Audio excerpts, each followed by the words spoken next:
ကောဇာတက္ကရာသာတော်2520ခုနှစ်သံဃာမုလတိကျော်10ရက်အမျိုးသားနေ့ရန်ကုန်မြို့ရန်ကင်းတိုင်းနဲ့မိုးကောင်းမြတ်စွာဘုရားအယံအတွန်းရှိဓမ္မယုံကြီးအရိယ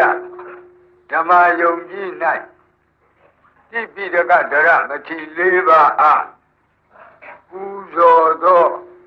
တိပိဋကပူဇာမင်္ဂလာကောင်းမှုကုသိုလ်တပင်၌ဟောကြားအပ်သည့်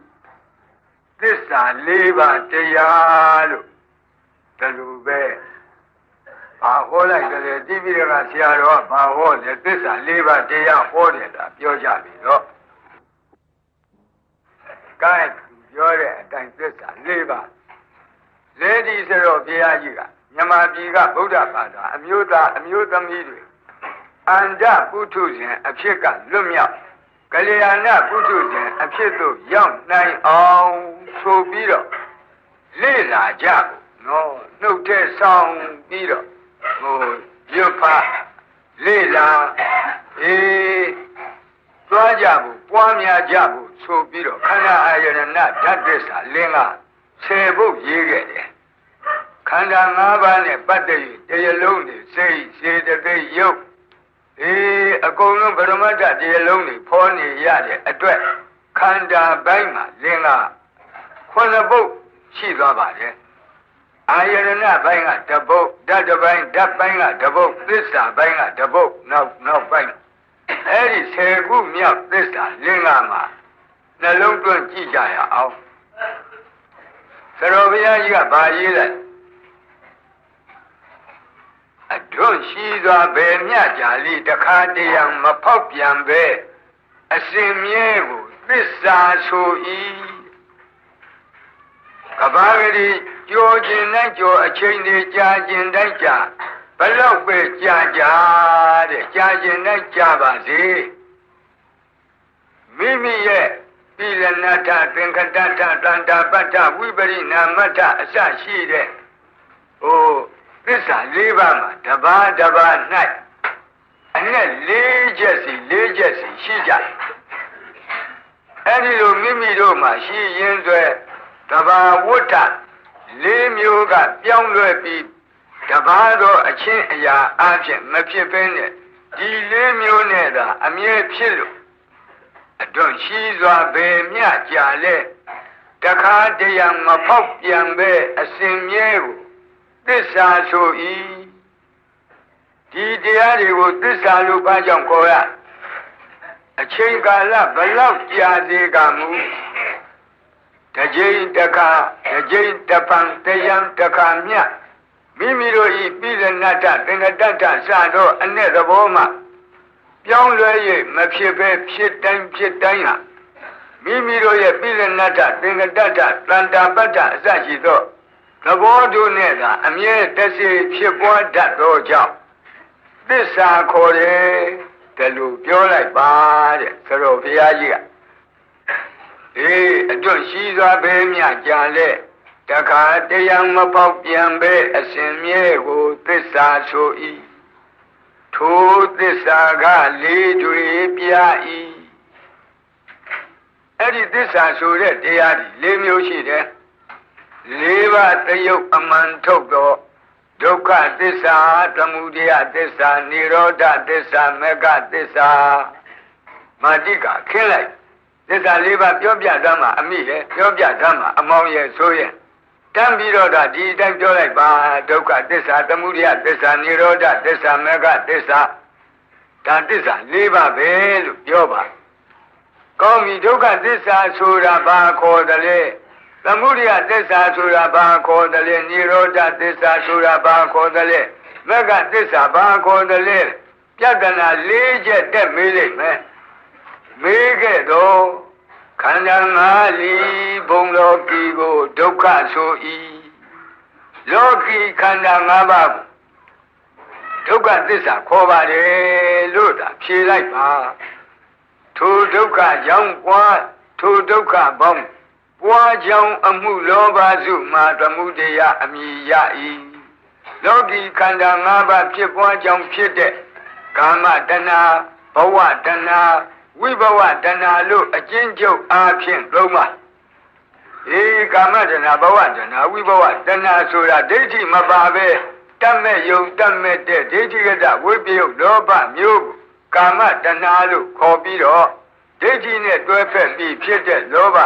သတ္တတဒိဋ္ဌိနဲ့တွဲဖက်ပြီးတော့ဖြစ်တဲ့လောဘဘဝတဏှာဥစ္စေဒဒိဋ္ဌိနဲ့တွဲဖက်ပြီးဖြစ်တဲ့လောဘဝိဘဝတဏှာဒါလို့ခေါ်ပါအဲ့ဒီကာမတဏှာဘဝတဏှာဝိဘဝတဏှာအကျဉ်းအားဖြင့်၃ပါးအကျယ်ပွားရင်တရား၈ပါးသောတဏှာလောဘတရား၈ပါးပါတဏှာ၃တန်အရင်ကအာကာတန်နဲ့မြောက်ခုနပြောတဲ့ကာမတဏှာဘဝတဏှာဝိဘဝတဏှာဆိုတဲ့ဒီတဏှာ၃ပါးမှာတပါးလေအာယုံ6ပါးနဲ့မြောက်ပါတဲ့ဘာဖြစ်လို့ကာမတဏှာကလည်းပဲယူပါယုံကိုအာယုံပြုရဖြစ်တဲ့ကာမတဏှာသတ္တာယုံကိုအာယုံပြုရဖြစ်တဲ့ကာမတဏှာခန္ဓာယုံကိုအာယုံပြုရဖြစ်တဲ့ကာမတဏှာရတာယုံကိုအာယုံပြုရဖြစ်တဲ့ကာမတဏှာဖွတ်တဘာယုံကိုအာယုံပြုရကာမတဏှာဓမ္မယုံကိုအာယုံပြုရကာမတဏှာလို့ကာမတဏှာက6မျိုးရှိတယ်ပြီးတော့ထို့အတူပဲဘဝတဏှာကလည်းပဲအာယုံလိုက်ပြီးတော့ရူပတဏှာသတ္တတဏှာကန္တတဏှာရတာတဏှာဖွတ်တဘာတဏှာဓမ္မတဏှာလို့သူကလည်း6မျိုးဝိဘဝတဏှာဥစ္စေဒဒိဋ္ဌိနဲ့တွဲဖက်ဖြစ်တဲ့တဏှာလောဘကလည်းပဲအာယုံတို့လိုက်၍6ပါးရူပတဏှာသတ္တတဏှာကန္တတဏှာရတာတဏှာဖွတ်တဘာတဏှာဓမ္မတဏှာ၃တန်အရင်ခံအာကာတန်နဲ့မြောက်အာဆိုတာအာယုံ6ပါးနဲ့မြောက်ပြပါဆိုတော့ကာမတဏှာက6ပါးဘဝတဏှာက6ပါးဝိဘဝတဏှာ6ပါးဖြစ်ပြီး18ပါးကိုမှကာလ3ပါးနဲ့မြောက်ပြပါအတိတ်တုန်းကဖြစ်ခဲ့တာကလည်းပဲတဏှာ18ပါးပစ္စုပန်လောလောဆယ်ဖြစ်နေတာကလည်းပဲတဏှာ18ပါးအနာဂတ်နောက်ရဲ့နောက်နှစ်မှာဖြစ်မဲ့တဏှာကလည်း18ပါးကာလ3ပါးနဲ့မြောက်ရင်54ပါးဖြစ်တယ်နော်။ဘာတော့အတိတ်တဏှာက18ပါးအနာဂတ်တဏှာက18ပါးပစ္စုပန်တဏှာက18ပါးဆိုတော့18 3 50နဲ့4လို့ဟောဒီလိုဖြစ်တယ်။အာကာသံဆိုတာသန္တာ2ပါးနဲ့မြောက်သန္တာ2ပါးနဲ့မြောက်တဲ့အခါကျတော့ကိုယ်သန္တာမှာဖြစ်တဲ့လောဘက54နော်သူတော်ဘာသန္တာမှာဖြစ်တဲ့လောဘက54နေရပေါင်းလိုက်လို့ရှိရင်108ဖြစ်တယ်108ပါးသောတဏှာလောဘသမုဒိယသစ္စာလို့ခေါ်လိုက်ပါဒါကိုစတော်ကြီးကထိုဒုက္ခပေါင်းပွားကြောင်းအမှုလောဘစုမှာသမုဒိယအမည်ရ၏ဒါသမုဒိယသစ္စာဆိုဒီကဒုက္ခဖြစ်ကြောင်းအကျဉ်းချုပ်တဏှာ3ပါးအကျေပွားရင်108ပါးသောတဏှာတရားအစုသည်သမုဒိယသစ္စာမြည်၏လို့ရဲတော့ပြောလိုက်ပါလောဘကပင်အကျွမ်းမရှိချုပ်ငိမ့်ပြီးတန်တိသဘောအစဉ်ချောကိုនិရောဓဟုလောဘတဏှာ108ပါးတို့အကျွမ်းမရှိချုပ်ငိမ့်ရာချုပ်ငိမ့်ကြောင်းဖြစ်တော့တန်တိလက္ခဏာဖြင့်အမြဲထားဝစဉ်ငြိမ့်အေးချောမွတ်နေသောပရမတ္ထတရားတစ်မျိုးရှိတယ်ထိုပရမတ္ထတရားကိုនិရောဓသစ္စာလို့မှန်ပါတယ်တဏှာလောဘမှာအဖို့အထစ်ရှိနိဗ္ဗာန်မှာဒီလိုအဖို့အထစ်မရှိဘူးတန်တိသဘောအစဉ်ချောကိုនិရောဓဟုတဲ့တန်တိလက္ခဏာတန်တိသဘောရှိတဲ့သတုဋ္ဌပရမတ္ထတရားဟာនិရောဓသစ္စာပဲဒါလိုပြောလိုက်ရှစ်စုသီးသီးမဂ္ဂင်ကြီးကိုမဂ္ဂဆို၏မဂ္ဂင်၈ပါးကိုမဂ္ဂသစ္စာခေါ်တယ်ထိုမဂ္ဂင်ကသမာဓိဋ္ဌိကောင်းသောအမြင်ကိုမှန်သောအမြင်ကိုမြင်ခြင်းတစ်ပါး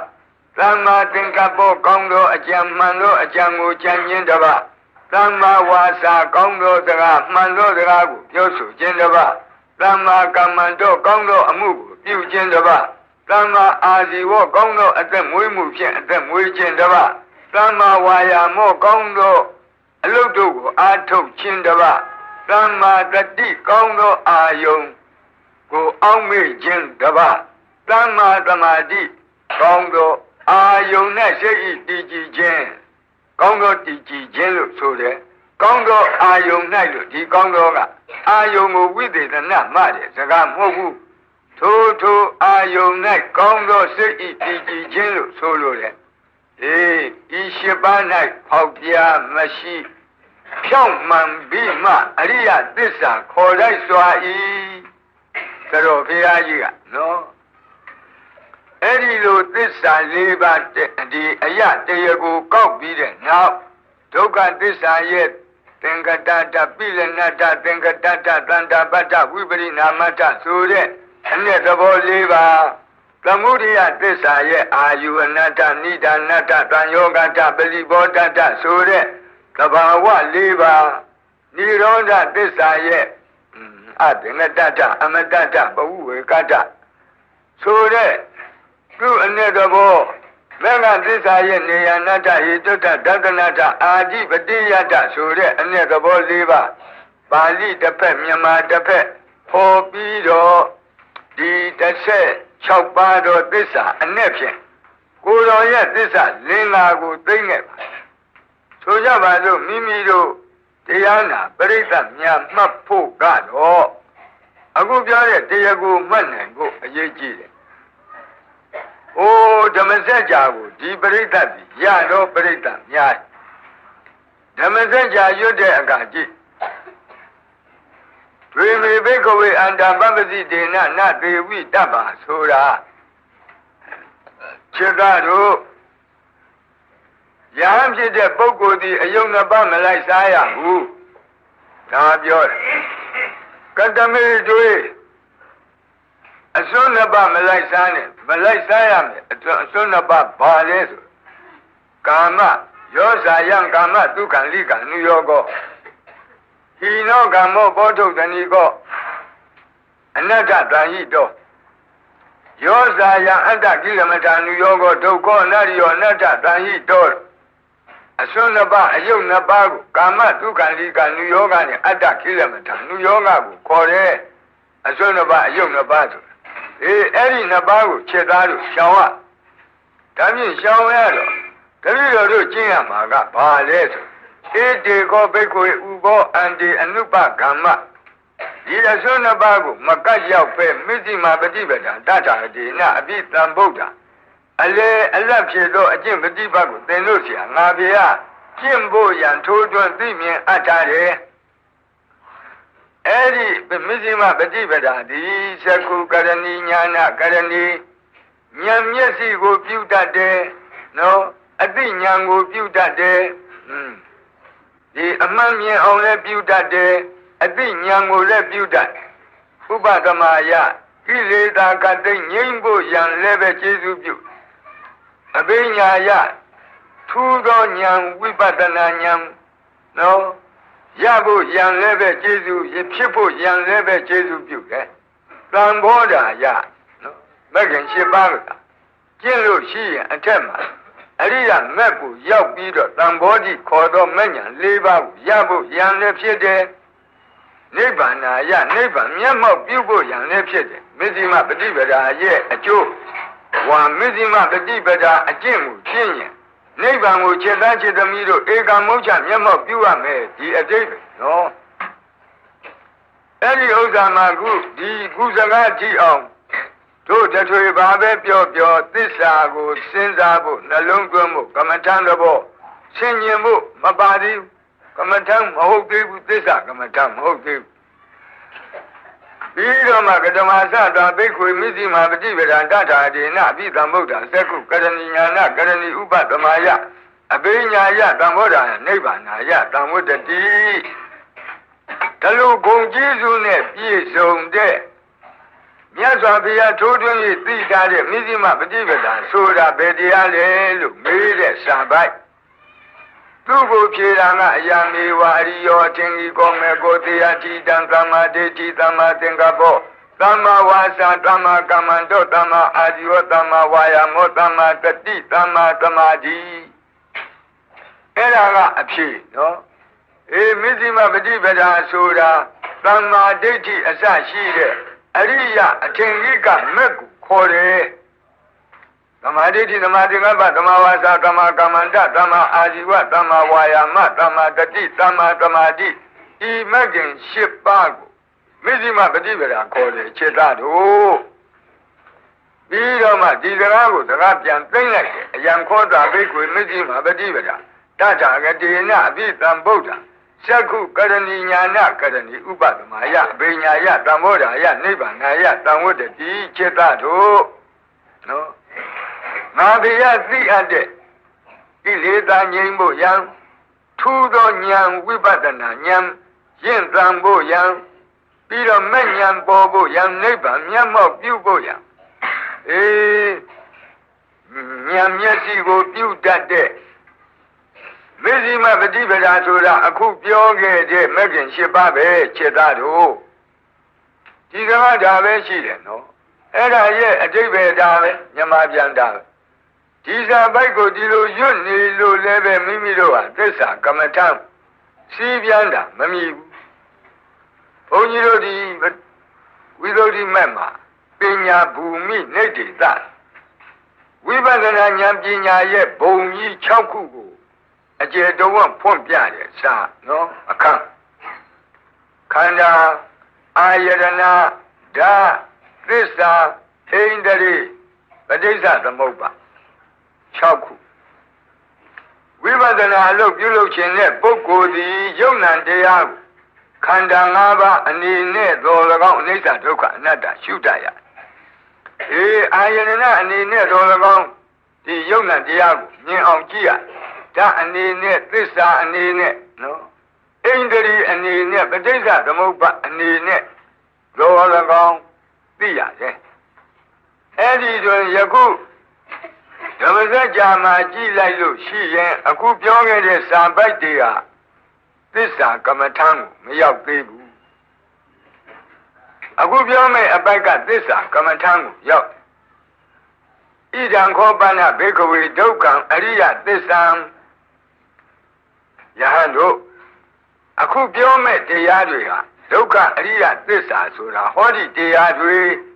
ဒီတရားတွေကိုခြေသားတို့ခြေသမီးတို့ဟာဒုက္ခအရိယသစ္စာပဲလို့ကောင်းကောင်းကြီးသိကြဒုက္ခအရိယသစ္စာကိုဒုက္ခလို့ထင်နေလို့ခြေသားတို့ခြေသမီးတို့မှာဒုက္ခရောက်ဒုက္ခကိုဒုက္ခမှန်သိရင်အရိယမဲ့ဉာဏ်ထိအောင်အသိဉာဏ်ပေါက်ယူခြေသားတို့တန်တရားဝိဒုက္ခသမုဒယဒုက္ခဖြစ်ကြောင်းသမုဒယဒုက္ခသမုဒယကိုလေဒုက္ခသမုဒယဒုက္ခဖြစ်ကြောင်းဟူ၍မသိဘဲနဲ့ဒုက္ခသမုဒယဒုက္ခဖြစ်ကြောင်းလို့အသိကိုကပြောင်းပြန်ဖြစ်နေလို့ခြေသားတို့မှာအသိလွဲနေတယ်အသိမမှန်ဘူးနော်အသိမမှန်တော့တန်တရားထဲမှာနစ်မျောနေရဟောဒီတဏှာအစစ်တရားရှိဟာတို့တထွေဒုက္ခရောက်အောင်ပြုလုပ်တဲ့တရားပဲလို့အမှန်သိဖို့ကအရေးကြီးတယ်အဲ့ဒီလိုသိမှအဲ့ဒီတဏှာကိုပယ်ဖို့ရကြိုးစားမှာဒုက္ခဖြစ်ကြောင်းလို့မသိဘဲနဲ့တဏှာလောဘကိုဒုက္ခဖြစ်ကြောင်းလို့အမှားသိနေရင်အဲ့ဒီလောဘနောက်တစ်ခါတည်းတစ်ကောက်ကောက်လိုက်ပြီးတော့ဒုက္ခကြီးတဲ့ရောက်အဲ့ဒါကြောင့်မြတ်စွာဘုရားကဣဒံခောပနဘေကုဒုက္ခအရိယသစ္စာဇာတိပိဒုက္ခတရာပိဒုက္ခဗျာတိပိဒုက္ခမရဏံပိဒုက္ခအပိယေဟိတံပယောဂောဒုက္ခပိယေဟိဝိပယောဂောဒုက္ခယံပိစ္ဆန္နလဝတိတံပိဒုက္ခံသံခိတ္တေနပင်စုပါဒာနဲ့ခန္ဓာဒုက္ခဟောတာဒုက္ခသစ္စာဆိုတာဤတရားတွေပဲလို့ရှစ်စုထားပြီးတော့မြတ်စွာဘုရားရှစ်ခုနှစ်စုနဲ့ပြောလို့နောက်ဆုံးမှာအကျဉ်းချုပ်ပြောရင်တော့ဒုက္ခသစ္စာဆိုတာလောကီခန္ဓာ၅ပါးကိုခေါ်တယ်လို့သိပါတကဣဒံခောပနဘေကွေဒုက္ခသမုဒယအရိယသစ္စာယာယံတနာဘောနောဘဝိကဏံတိရာငါရာငတတတရာတတရာပိနံจินีတေယတိတံကာမတနာဘဝတနာဝိဘဝတနာဤစာပိုက်က သမုဒိယသစ္စာဆိုတာဟောဒီတရားပဲလို့သိဖို့ပေါ်ပြဣဒံကောပန္နဘိက္ခွေဒုက္ခនិရောဓအရိယသစ္စာဆိုတဲ့ဒီစာပိုက်ကនិရောဓသစ္စာကိုသမာဓိဖြင့်သိဖို့ပေါ်ပြဣဒံကောပန္နဘိက္ခွေဒုက္ခនិရောဓဂ ामि နိပฏิပဒါအရိယသစ္စာယမိဝအရိယောအထင်ကောမဲ့ကောသေယတိတံသမ္မာဒိဋ္ဌိသမ္မာသင်္ကပ္ပသမ္မာဝါစာသမ္မာကမ္မန္တောသမ္မာအာဇီဝသမ္မာဝါယာမောသမ္မာတတိသမ္မာသမာဓိဒီစာပိုက်ကမက်ကသစ္စာကို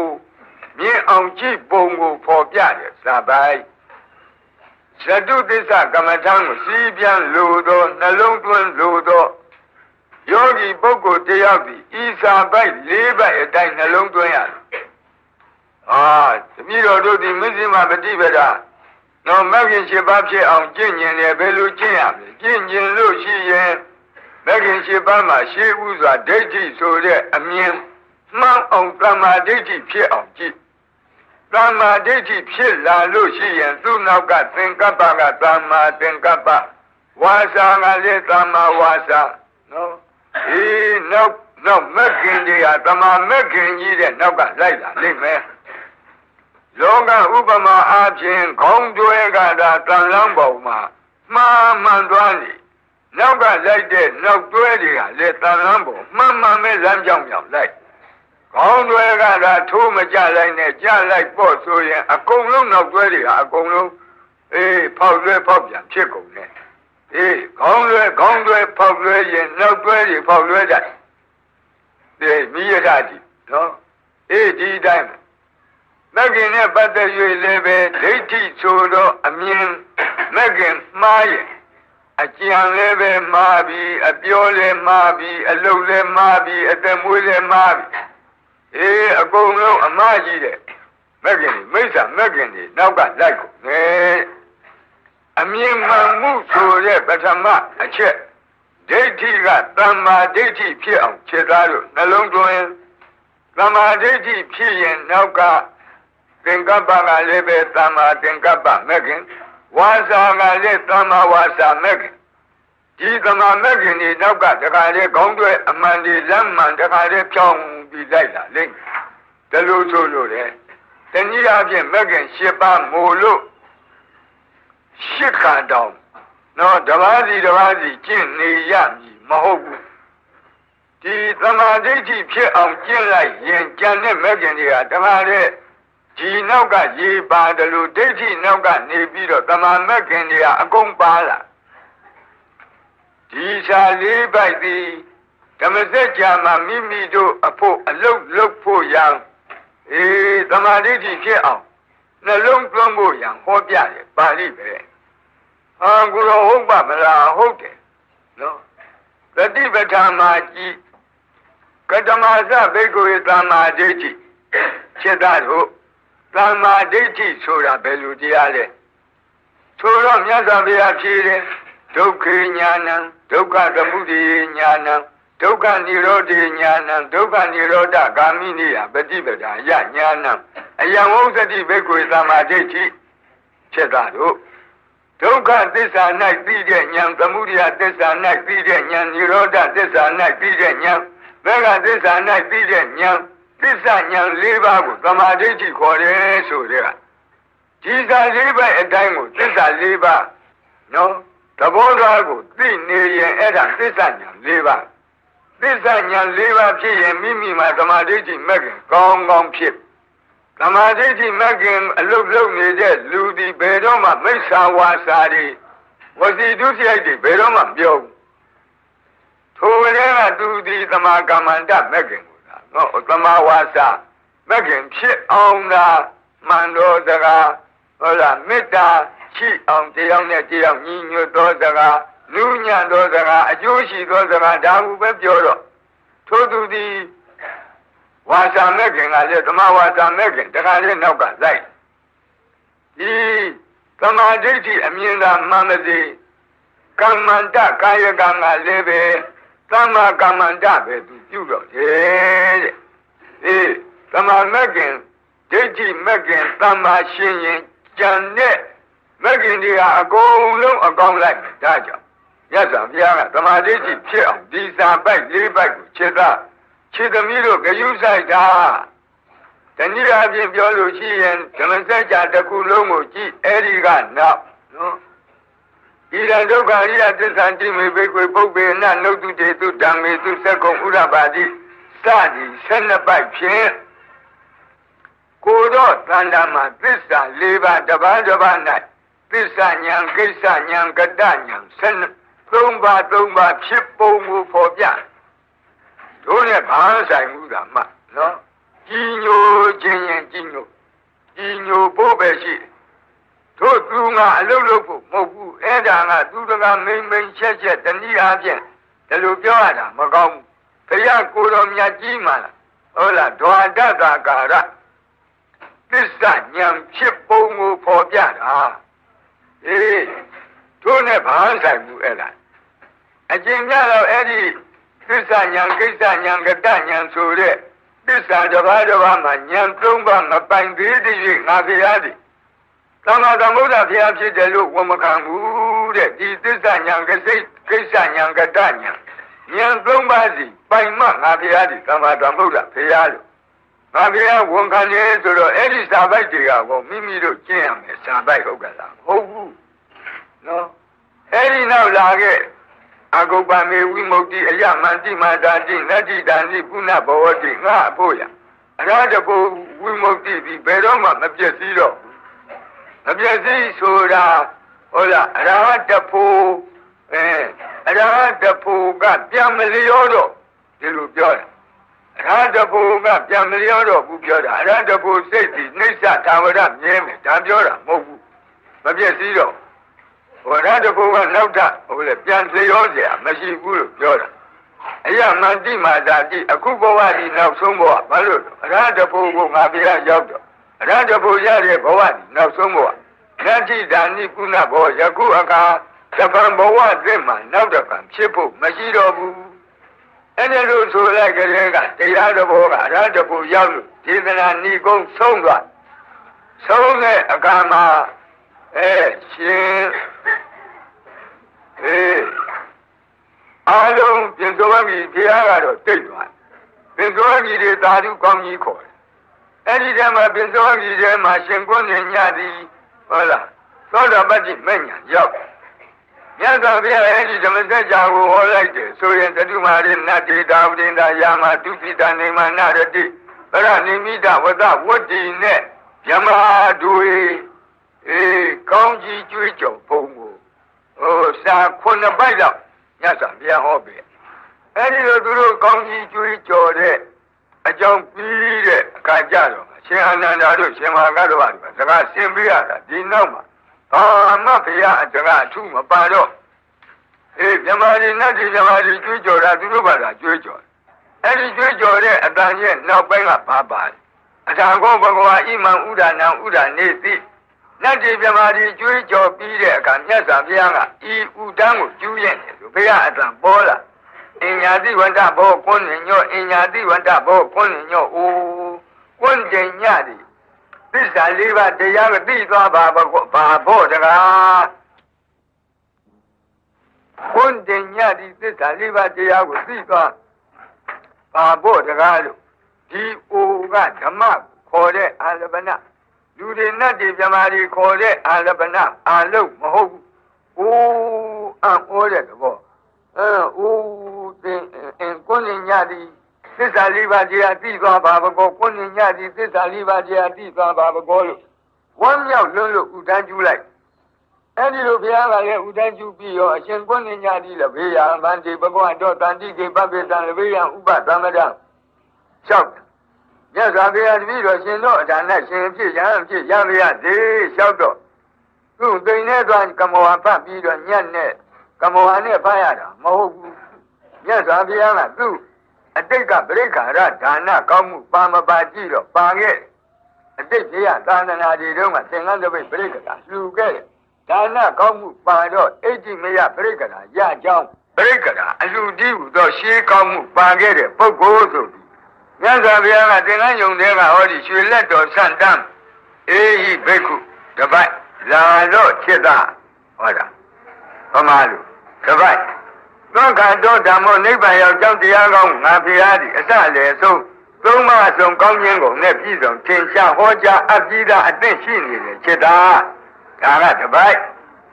ကရဗြဟ္မကရိယံသမ္မာဒုက္ခတအန္တကိရိယာယအကျုံးမဲ့သက်တန်တာရဝိဒုက္ခကအဆုံးကိုပြုနိုင်ရန်ဝါအဆုံးကိုပြုတတ်တဲ့အရဟတဖို့ကိုရောက်ရန်အတွက်သီလဓမ္မတိပညာသိက္ခာသုံးညဒီဟုသောမြတ်သောအကျင့်ကိုကျင့်လေจิตတာလို့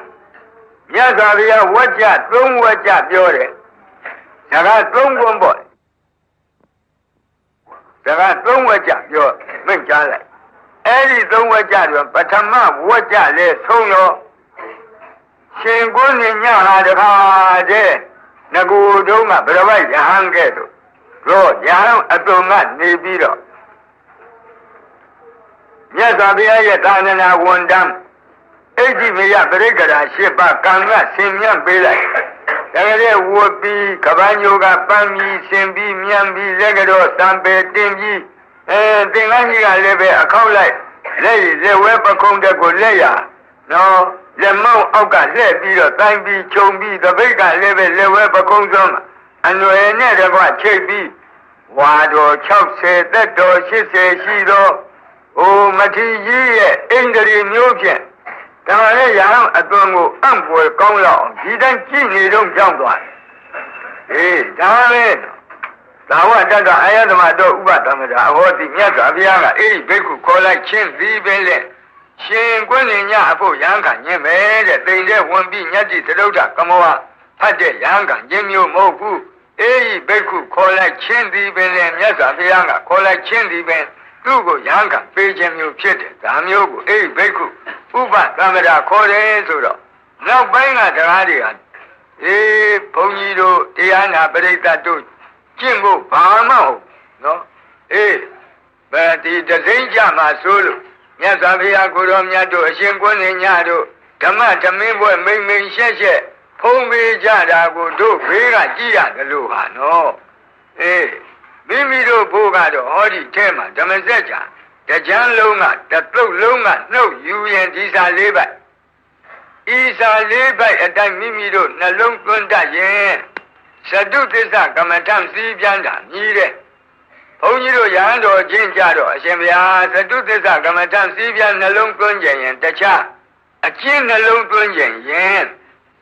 အဲ့ဒီဣဒံကောပနဘိက္ခဝေဒုက္ခအရိယသစ္စာအစရှိသောစာ၄ပိုက်မှာဘိက္ခဝေကိုဖြုတ်ကြံတဲ့ပုတ်တေကြီးတဲ့နှလုံးသွင်းပြီးရွတ်ပါဣဒံကောပနဒုက္ခအရိယသစ္စာဇာတိပိဒုက္ခသရာပိဒုက္ခဗျာတိပိဒုက္ခမရဏံပိဒုက္ခအပိယေဟိသံယောကောဒုက္ခပိယေဟိဝိပယောကောဒုက္ခယံပိသနလဗတိတံပိဒုက္ခံသံခိတေနပင်စုပါဒာနေခန္ဓာဒုက္ခဟောဒီလိုရွတ်ရင်အရှင်ဘုရားတို့တပည့်တော်တို့ဒုက္ခသစ္စာကမ္မထံကိုစီးပြနှလုံးသွင်းနေတာမြည်ပါတယ်ဒါဘုန်းကြီးတို့စာပေပရိယတ္တိဓမ္မချင်းပြောရင်ပရိယတ္တိကျွမ်းကျင်တဲ့အရှင်ချင်းပြောရင်ဟုတ်လို့ကိုတော့ဟန်ကြဟုတ်လားသစ္စာကမ္မထံစီးပြန်ခြင်းဒါကိုသာရွတ်ပြီးနှလုံးသွင်းပါအဲ့ဒါဒုက္ခသစ္စာကမ္မထံစီးပြန်တာပဲ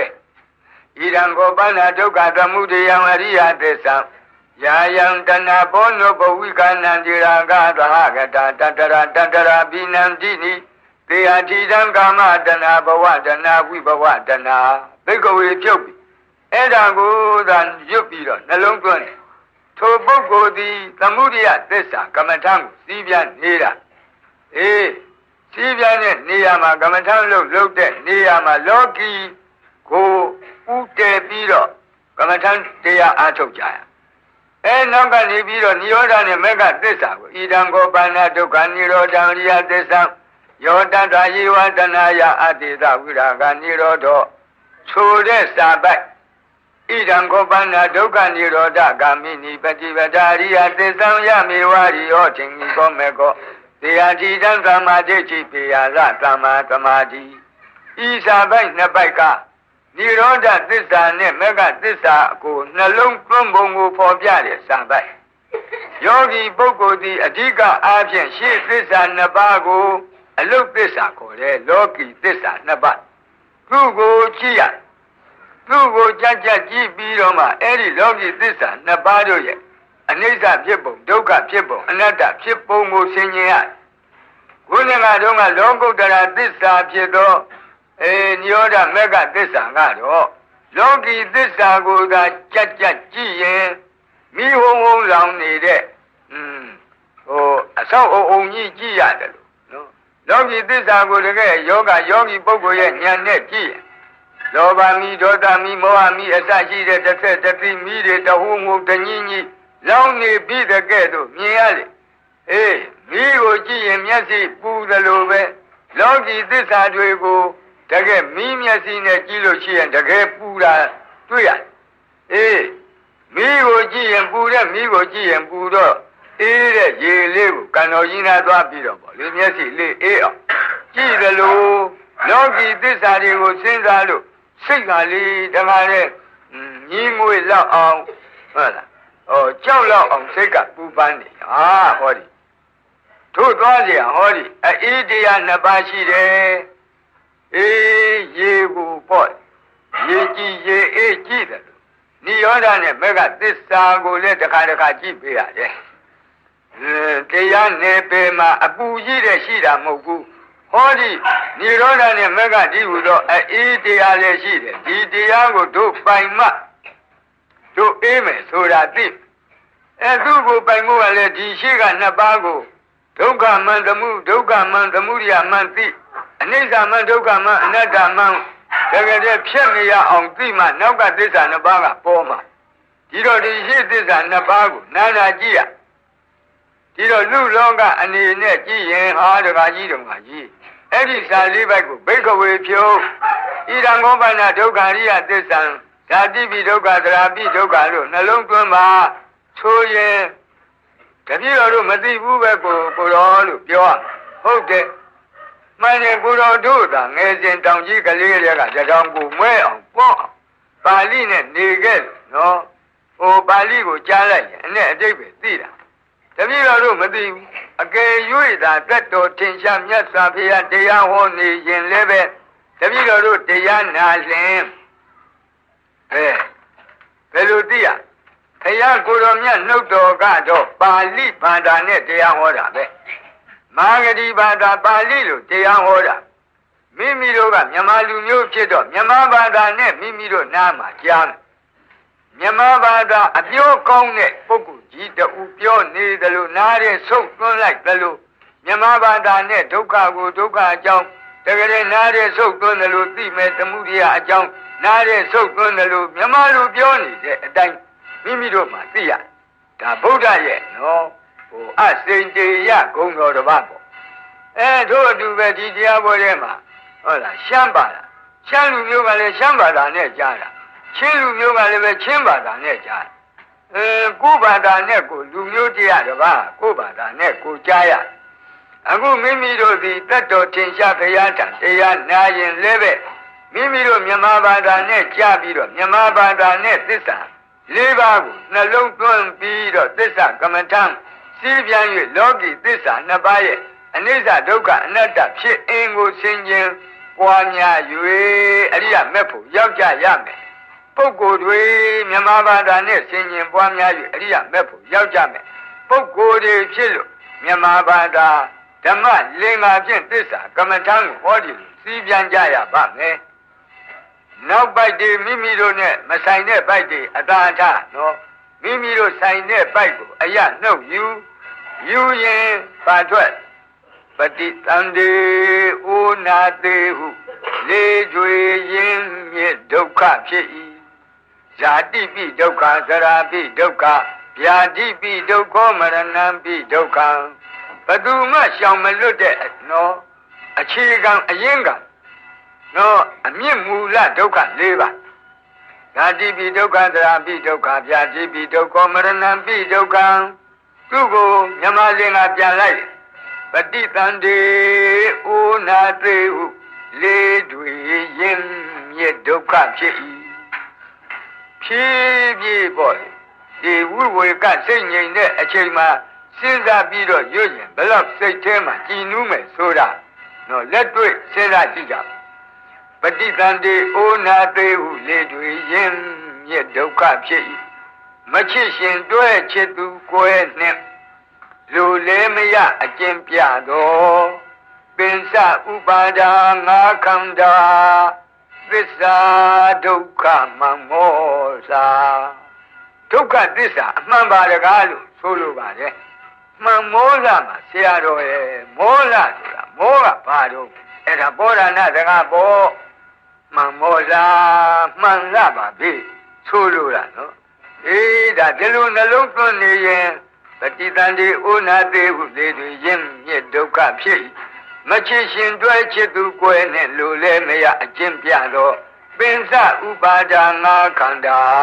သစ္စာဒုက္ခမမောလာဟောတာဒုက္ခသစ္စာကိုဆင်ခြင်စီးပြန်တဲ့သစ္စာကမ္မထမယ်ဒုက္ခဖြစ်ကြောင်းမကောင်းတနာသုံးပါးမှာသစ္စာသမုဒယမမောလာတဏှာသုံးပါးသည်ဒုက္ခဖြစ်ကြောင်းမကောင်းသောသမုဒယသစ္စာဒုက္ခသမုဒယသစ္စာအမှန်ပဲ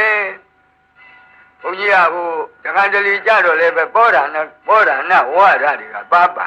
လာပြီးတော့ပြောလို့ဟိုမင်းမောမှာဘုန်းကြီးနဲ့အတူတူစာသင်ခဲ့တဲ့ဆရာကြီးတွေကမေးဥပနိတရီလို့လဲဦးဇင်းကပြောတယ်တဲ့ဥပနိတရီလို့လဲပြောတယ်တဲ့ဘယ်ဥစ္စာမှတ်ရမှာလဲတဲ့နှစ်ခုစလုံးမှတ်ပြလို့ပြောလိုက်ဘာဖြစ်လို့တော့လဲဥပနိတရီဆိုတာရှင်းတုန်းကလူကြီးတွေပောဓာနဝါဒနဲ့ခန့်ကညာသုံးတာဗျဥပနိတရီဆိုတာလည်းပဲမမှားတော့လူတိုင်းဆိုလွယ်တော့သုံးတာလို့ခန့်ညင်ရင်ဥပနိတရီသုံးပေါ်ဗျရိုးရိုးနဲ့ဟုတ်လားမှတ်ချင်ရင်ဥပနိတရီသုံးပေါ်လို့ဒီမျက်မြင်စာကိုဒီအတိုင်းဖတ်ရုံပေါ့ဥပနိတရီဆိုတာကတက္ကတဆန်းဆန်းရှိကလူကြီးတွေနော်မင်းတရာသည်မင်းတရားဆိုလဲပြီးတာဒါပေမဲ့မင်းတရာကြီးသည်မင်းတို့မင်းတရာကြီးဘာညာနဲ့အဲ့ဒီလိုသုံးလိုက်လို့ရှိရင်ရှာလိတ်တန်နဲ့လာရင်စကားခန့်သွားတယ်ဗျအဲ့လိုခန့်ညာကျင်တော့ဥပနိတရီလို့ခန့်ညာလိုက်တာပါပဲလို့ဒါလိုပြောရတယ်အခုလည်းပဲသစ္စာဒုက္ခမှန်မောလာသစ္စာသမုဒယမှန်မောလာမယ်မောကဘာတော့ကြရလဲဧကမန္ဟလို့ဆိုတာပေါ့ဘောဓာနစကားတွေကပါပဲလို့ဒီတော့မှတဏှာချုပ်ရနိဗ္ဗာန်မှာသစ္စာនិရောဓမှန်မောလာနိဗ္ဗာန်ရောက်ကြောင်းကောင်းသောအသည့်ကောင်းပြီးအကြံကောင်းတံဆိုပြောကောင်းသောအပြုကောင်းမှုသက်မွေးကောင်းရည်လုံလကောင်းထတတိကောင်းပြီးဒီကြီးဤရှင်းမီတွင်ညီမက်ကမှန်မောလာမဟာတတိပဋ္ဌာန်မှာသစ္စာပပ္ပကလာတာကအကျင့်ပုဂ္ဂိုလ်တယောက်ဒီသစ္စာ၄ပါးနဲ့ပတ်သက်၍ဤလင်္ကာ၄ချက်ဤစာ၄ပိုက်မှာဗာဓမ္မစကြာ၄ပိုက်မှာလာတော့အတိုင်းပြောလို့မှနားမလည်တဲ့ပုဂ္ဂိုလ်တန်ခိတ္တရုစီမဟုတ်လို့ဝိဋ္ဌာရရုစီအကျေမနှစ်သက်တဲ့အကျေမကျွတ်မဲ့ပုဂ္ဂိုလ်ဆိုရင်ဟိုတတိပဋ္ဌာန်ကသစ္စာပပ္ပကလာတဲ့အတိုင်းထပ်ပြီးတော့ကတမသဘေကဝေဇာတိယာတိတံတေတံတတ္တနံဓမ္မိတတ္တနိကာယေဇာတိသင်္ဇာတိအောက်ကံတိအပိနိဗ္ဗာတိ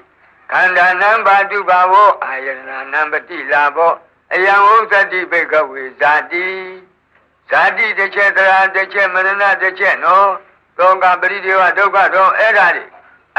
အတိဟိုမှာမဟာတတိပဋ္ဌာန်တုတ်သစ္စာပပ္ပမှာအသေးစိတ်လာအဲ့ဒါကသစ္စာ၄ပါးကိုအကျယ်ဆင်ခြင်ရင်အဲ့ဒီကဘိက္ခဝေတွေဖြုတ်ပြီးဆင်ခြင်နော်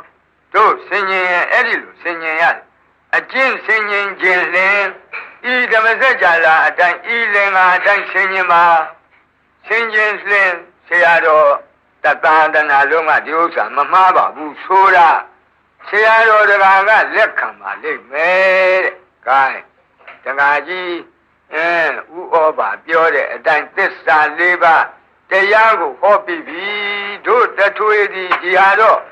ဂယုဆိုင်မှာဖြစ်။ဘာဖြစ်လို့လဲဆိုတော့မြတ်စွာဘုရားထံတရားနာအာနုပုပ္ပိကထာဆိုတာရှိတယ်။မြတ်စွာဘုရားဒီသာဝကတဥဒဥအခြေကျွရင်ဒေသနာဟောစဉ်ရှိကဲဆိုပါစို့ဘုရားနဲ့တွေ့တယ်ဘုရားကတို့ဘာသာဟောရာစင်းစား နော်အာနုပုပ္ပိန်ကထံဝေထေတိအစဉ်အတိုင်းသောတရားစကားဘုရားဟောမှာဒေသနာဟောစဉ်မှာမြတ်စွာဘုရားကတရားစဖို့ဆိုဒါနကထာအစဒါနအကြောင်းတရားဟောလေဘာဖြစ်လို့ဒါနအကြောင်းဟောอ่ะတို့သူငါရဲ့စိတ်ကိုကအနမတက်ကအစမတင်တန်တရားတခွန်းမှာလောဘဒေါသမောဟနောက်တကောက်ကောက်လိုက်နေတော့တို့သူငါရဲ့စိတ်တရားကြမ်းနေတယ်ရိုက်နေတယ်လောဘရိုက်နေတယ်ဒေါသရိုက်ကြမ်းကျင်တိုင်းကြမ်းနေတဲ့စိတ်တွေနူးညံ့အောင်လို့ဒါနကထာအရင်ဟောอ่ะဒါနကထာဟောပြီးတော့မှစိတ်နူးညံ့လာမှမြတ်စွာဘုရားကသီလကထာနော်သီလအကြောင်းတရားဟောอ่ะအဲ့ဒီဟောတဲ့အခါသီလပြည့်ခြင်းရဲ့အပြစ်တို့သီလနဲ့ပြည့်စုံခြင်းရဲ့အကျိုးတို့သီလဆောက်တည်ပုံတို့ဟောတော့အပြစ်ကိုကြောက်အကျိုးကိုရယူခြင်းတော့ဆောက်တည်ပုံဟောတဲ့အတိုင်းတရားနာရင်သီလကိုဆောက်တည်ပြီးတော့လိုက်ငါဒီကနေ့ကစပြီးသူ့အသက်ကိုမတတ်တော့ဘူးသူ့ဥစ္စာမကိုးတော့ဘူးဒါတော့အပြစ်ကြီးမှမသိဘူးတော့ဘာလို့နော်အဲ့လိုဆင်ញင်ပြီးတော့တရားနာရင်တရားနာပုဂ္ဂိုလ်ရဲ့စိတ်ဟာတခါနဲ့သီလဆောက်တည်လိုက်တာတော့မှမြတ်စွာဘုရားကသီလပြီးသမာဓိပညာဟောဖို့ပေါ့သို့တော့သမာဓိပညာဆိုတဲ့နိက္ခမမဟောသေးဘူးဘာလာတဲ့တက္ကကထာနော်တက္ကကထာဆိုတာဒါနသီလကြောင့်ရောက်ရမယ်နတ်ရွာသူဂတိစိစိမ်အကြောင်းကိုဘုရားတရားကြားတဲ့ညဟောပေးရတယ်နတ်ပြည်စိစိမ်အကြောင်းတရားအဲ့ဒါဟောပေးလိုက်တာဘာဖြစ်လို့ဒီပုထုဇဉ်တရားနာတဲ့ပုဂ္ဂိုလ်ရဲ့စိတ်မိမိပိုင်ရင်းစွဲဖြစ်သောလူကာမမှာပိုင်ခွင့်ရှိသောနတ်ကာမဘက်ကိုစိတ်ကြီးဟူသောဟုတ်လားတရားကိုဆွဲလာခဲ့ဒါမှမဟုတ်လေမိမိပိုင်တဲ့ဝတ္ထုကာမပေါ်တွေ့တာတဲ့လောဘပယ်နိုင်မှဟိုဘက်ကသမာဓိပညာကပွားလို့ဖြစ်တယ်သီလနဲ့သမာဓိပညာဟာမတူသီလကမိမိပိုင်တဲ့ပစ္စည်းပေါ်ဘလောက်တတ်မဲ့ခြင်းလောက်တတ်မဲ့နေပါစေရှောင်ရမယ်ဒုစရိုက်ကိုရှောင်နေရင်ဒီပုဂ္ဂိုလ်သီလရှိနေတာပဲသမာဓိနဲ့ပညာကြတော့မိမိပိုင်တဲ့ဝတ္ထုကာမတွေပေါ်မှာတွေ့တာတဲ့လောဘပယ်မှဟိုဘက်ကသမာဓိအောင်မြင်ပညာကအောင်မြင်ဖြစ်အဲ့ဒါကြောင့်မိမိပိုင်တဲ့ဝတ္ထုကာမပေါ်တွေ့တာတဲ့လောဘပယ်နိုင်ဖို့ရန်စိတ်ကိုဆွဲလာတဲ့တရားနတ်ပြည်စည်းစိမ်တရားဟောတဲ့တက္ကကထာခြေသမီးတို့အဲ့ဒီလိုဒါနနဲ့သီလနဲ့ပြည့်စုံလို့ရှိရင်အ ਨੇ ဆုံးသတုမာရနတ်ပြည်မှာဖြစ်လိမ့်မယ်သတုမာရနတ်ပြည်ဖြစ်လို့ရှိရင်နတ်စည်းစိမ်ကဘယ်လိုနတ်တက်ကဘယ်လိုအချင်းကဘယ်လိုအကုန်လုံးမြတ်စွာဘုရားဟောလေပြီးတော့တာဝတိန်သာဘုံမှာရောက်ရင်ဘယ်လိုနတ်စည်းစိမ်ယာမာတုတိတာနတ်ပြည်စည်းစိမ်တွေကိုစီကပတ်ကုန်းဘုရားဟောလိုက်မြတ်စွာဘုရားမှာအာနာရှိငရဲအကြောင်းဟောလိုက်လို့ရှိရင်တရားနာတဲ့ပုဂ္ဂိုလ်ဒီငရဲအိုကြီးနာကထိုင်ကြည့်နေရလို့တခါတည်းနေရတယ်လို့ကိုပဲသူ့မှာအသိဉာဏ်တွေဝင်လာထိုအခါကျတော့ငါယခုဆောင်သိတဲ့သီလကြောင့်ရမယ်နတ်ပြည်ဟာဒီလိုပါလားရခွင့်ရှိသောနတ်စည်းစိမ်နတ်ကာမမိမိရပြီးလက်ကင်ရှိနေသောလူကာမဒီနှမျိုးတွင်လူကာမဒီနတ်ကာမနဲ့နှိုင်းစားရင်မြေအိုးနဲ့ရွှေအိုးလောက်ကွာတယ်လူကာမကမြေအိုးလို့နော်မြေအိုးဟောင်းကြီးလို့နတ်ကာမကတပိတ်ပိတ်တောက်နေသောရွှေအိုးအသစ်အဲ့ဒီလိုဖြစ်နေတာသူစိတ်ထဲမှာမြင်လာတော့ကဲလူတယောက်ဒီမြေအိုးကိုပိုင်တော့လူတယောက်ဒီဟောတာမင်းရရမယ်ရွှေအိုးဆိုရွှေအိုးကိုပြလိုက်ရင်သူစိတ်ထဲမှာပိုင်ရင်းဆိုမြေအိုးပေါ်တွေ့တာတဲ့လောဘနဲ့ပြီးတော့ပိုင်ခွင့်ရှိသောရွှေအိုးပေါ်မှာဟုတ်လားစိတ်ကလိုက်မယ်မဟုတ်လားညွန့်မယ်မဟုတ်လားလောဘတတ်ဒီတိုင်းဒီတရားနာပုဂ္ဂိုလ်ရဲ့စိတ်ထဲမှာနတ်တက္ကကထာနတ်စည်းစိမ်အကြောင်းမိမိရခွင့်ရှိတဲ့နတ်စည်းစိမ်အကြောင်းတရားနာလိုက်ရတော့မိမိပိုင်ရင်းစွဲဖြစ်သောလူကာမဘောမှာသာယာခုံမဲ့တတ်တဲ့စိတ်တွေနဲသွားတယ်နဲပြီးတော့ဒီတိုင်းပြစ်ထားလိုက်ရင်တော့နတ်ကာမကိုသွားပြီးတော့သာယာတဲ့လောဘဖြစ်မယ်ပေါ့မြတ်စွာဘုရားကသူ့ကိုလူတယောက်ဝိနည်းတယောက်ကိုတရားဟောရရင်အဲ့ဒီသူ့စိတ်ကခုဘယ်အချိန်နေရောက်နေပါလဲကလည်းကြည့်ရအဲ့ဒီလူကာမပေါ်မှာသာယာတဲ့လောဘနဲသွားပြီးတော့အချိန် နတ်ကာမပေါ်မှာตายရတဲ့လောဘမဖြစ်သေးခင်အချိန်ဒီမှာအချိန်ကောင်းမှယူပြီးတော့ကာမနံအာဒီနဝကထာဆိုပြီးတော့ဒေသနာအစဉ်ပြောင်းဟောရလူကာမနတ်ကာမတို့ရဲ့အပြစ်များပုံအပတ္တရာကာမဘူးဒုက္ခဘူးပါယတာအာဒီနောဣတ္တဘေယောလူကာမနတ်ကာမနှမျိုးလုံးပဲသာယာပွေကလေးကနင်းနေလေးရဲ့တဲ့ဆင်းရဲဒုက္ခပူပန်ရတာအသိများတယ်ဒါကိုတရုတ်တကောင်ပေါ်အောင်ကြည့်ပေါ့မိမိတို့တနေ့သမင်းနဲ့တတ်စားတတ်ဘယ်လောက်ကြာအောင်စားနိုင်15မိနစ်တည်းမပို့ဘူးထက်15မိနစ်ကြာဒီရတာအရတာရှိစားလို့ဇိမ်ဝါတံဖတ်တာဒုက္ခဝေဒနာဖြစ်နိုင်ရေးအတွက်တနေ့လုံးမနာရဘူးအလုပ်လုပ်ပါကဲဒုက္ခနဲ့ကျင်းလဲရတာဒုက္ခကတနေ့လုံးကျင်းနာရီ24နာရီမှာ4နာရီကဲ7နာရီပဲအိတ်တာနော်16နာရီအလုပ်လုပ်ပါဟိုစားတော့တကယ်15မိနစ်နော်ဒီရတာယုံဆိုတဲ့ဝတ္ထုကာမကိုသာယာရေးအတွက်သာယာတဲ့ဒုက္ခဝေဒနာရရှိရေးအတွက်ဒုက္ခခံလိုက်ရတာ16နာရီလောက်ခံရတယ်ဒါတွေကိုပေါ်အောင်မြတ်စွာဘုရားကအပတ္တရာကာမဘုဒုက္ခဘုပါယတာအာဒီနောဣတ္တပိညောတဲ့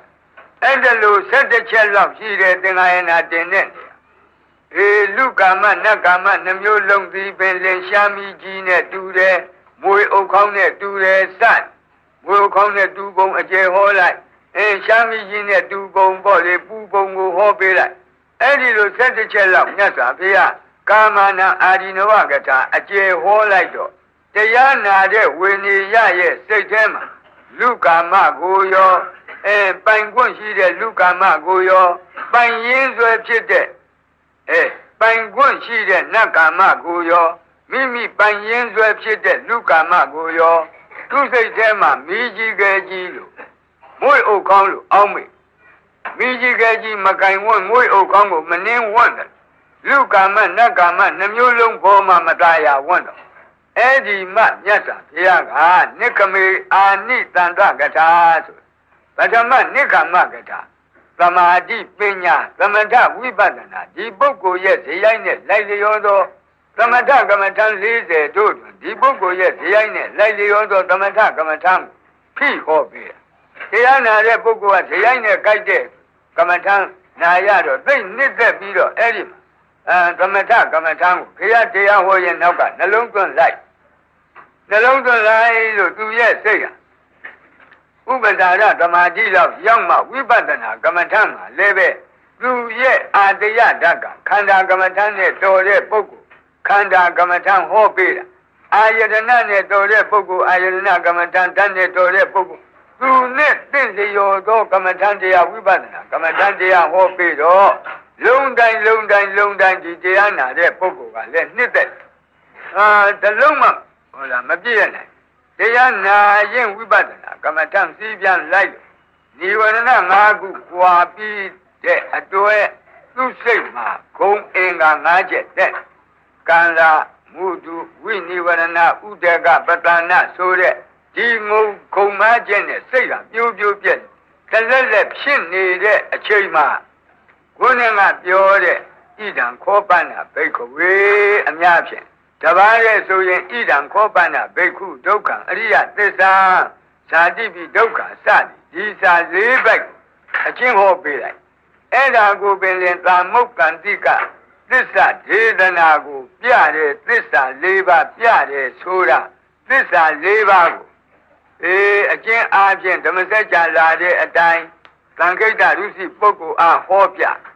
ဒီပုဂ္ဂိုလ်ကဝိဒါရရုစီပုဂ္ဂိုလ်ဖြစ်ခဲ့တော့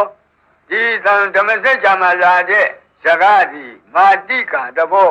ထပြီးတော့ဟိုမဟာတတိပဌာနသုတ်ကလာတဲ့အတိုင်းဝိဒါရပဒပါဇနီအနေနဲ့တရားတစ်လုံးဒုက္ခသစ္စာမှာချဲ့၍ဟောသမှုတရားနိရောဓမက်ကချဲ့၍ဟောလို့တရားနိဂုံးလဲသစ္စာ၄ပါးဟောလို့လဲဆုံးရောထိုပုဂ္ဂိုလ်ဒီဘယ်လိုနည်းနဲ့မှဖြစ်မရတော့ဒုက္ခသစ္စာမှန်သိတဲ့ဉာဏ်သမှုတရားသစ္စာမှန်နိရောဓသစ္စာမှန်မက်ကသစ္စာမှန်ဘယ်လိုမှဖြစ်မရတဲ့အသိဉာဏ်ခေါ်တဲ့မဲ့ဉာဏ်ဖိုးဉာဏ် ဒီပုဂ္ဂိုလ်သဏ္ဍာန်မှာပေါ်လာနော်အဲ့ဒီဟာကိုအရိယာမဲ့ဖို့ရောက်ပြီအရိယာသောတာပတ္တိမဲ့ဖို့ရောက်တော့သောတာပန်ပုဂ္ဂိုလ်ဖြစ်ဒီလိုခေါ်ရဒီတော့သစ္စာ၄ပါးကမ္မထံစည်းပြန်ခြင်းလင်အဲ့ဒီလင်္ကာ၄ပုဂ္ဂိုလ်အရာဆောင်၍နှလုံးသွင်းကြည့်ပါအဲ့ဒီတွင်ရှေ့နှစ်ပုဒ်အရာဒုက္ခနဲ့သမုဒယသစ္စာကိုတရားသားကိုမြင်ပြီးတဲ့အခါထိုဒုက္ခသစ္စာသမုဒယသစ္စာတရားတို့ဖြစ်ပြီးလင်းချုပ်ပြောက်ကြသောကြောင့်အနိစ္စဧကံမှန်ကုန်သောအဖြစ်အပျက်တို့ဖြင့်အနိစ္စခံရသောကြောင့်ဒုက္ခဧကံမှန်ကုန်သောအစိုးမရအလိုတို့မလိုက်ပါငါအတ္တမဟုတ်သောကြောင့်အနတ္တဧကံမှန်ကုန်သောလို့အနိစ္စဒုက္ခအနတ္တဒီဒုက္ခသစ္စာသမုဒယသစ္စာနှစ်ပါးကိုညီကုန်းသိမ့်ပေးပါအဲ့ဒီလိုဆိုရင်ထိုပုဂ္ဂိုလ်သည်ပညာဘူမိဝိပဿနာပညာရဲ့ကျက်သားရတစ်ချက်ကြီး6နဲ့လေကွက်ကြီး6ကွက်မှာသစ္စာတည်းဟူသောလေကွက်၌သူရဲ့ဝိပဿနာဉာဏ်ပညာတည်းဟူသောစင်ပြူတော်ကျက်သားတာပါပဲတဲ့ဒီလိုကျက်သားနိုင်အောင်နော်ဝိပဿနာဉာဏ်ပညာတည်းဟူသောစင်ပြူတော်ကိုကြောင်းเสียတစ်ချက်ကြီး6ခုအနေနဲ့မြတ်စွာဝိသုဒ္ဓိမဲ့မှာပေါ့လေစုပြထားတာနိကေငါရမှာဟောတဲ့ဒီဝိပဿနာဉာဏ်ပညာရဲ့ကျက်စားရတစ်ချက်တည်းတရားတွေကိုစုလိုက်ရင်ဟောဒီလို6ပါးခန္ဓာသို့မဟုတ်အာယတနာသို့မဟုတ်ဓာတ်သို့မဟုတ်သစ္စာသို့မဟုတ်ဣန္ဒြေသို့မဟုတ်ပဋိစ္စသမုပ္ပါဒီ6ချက်နဲ့သာနိုင်အောင်ကြည့်ထားရင်ဒီအပေါ်မှာဓွာယာအာယုံဝိညာဉ်ဖတ်တာဝေဒနာတဏှာစေတနာသိညာဝေဒနာသိညာစေတနာတဏှာဓာတ်ခန္ဓာဆိုတဲ့အနည်းနည်းဒီ6ခုကနေပြီးဖြာထွက်ပြီးတော့ဝိပဿနာရှုပုံအနည်းနည်းတွေအကုန်သားလေသွားတယ်နော်အဲ့ဒီထဲမှာသတုဋ္ဌမြောက်ခန္ဓာအာယတနာဓာတ်သစ္စာဆိုတဲ့ပညာဘူမိကိုမိမိဉာဏ်မှီသမျှဘုန်းကြီးပြောပြပြီမိမိတို့လည်းဉာဏ်မှီသမျှတရားနာပြီးကြပြီ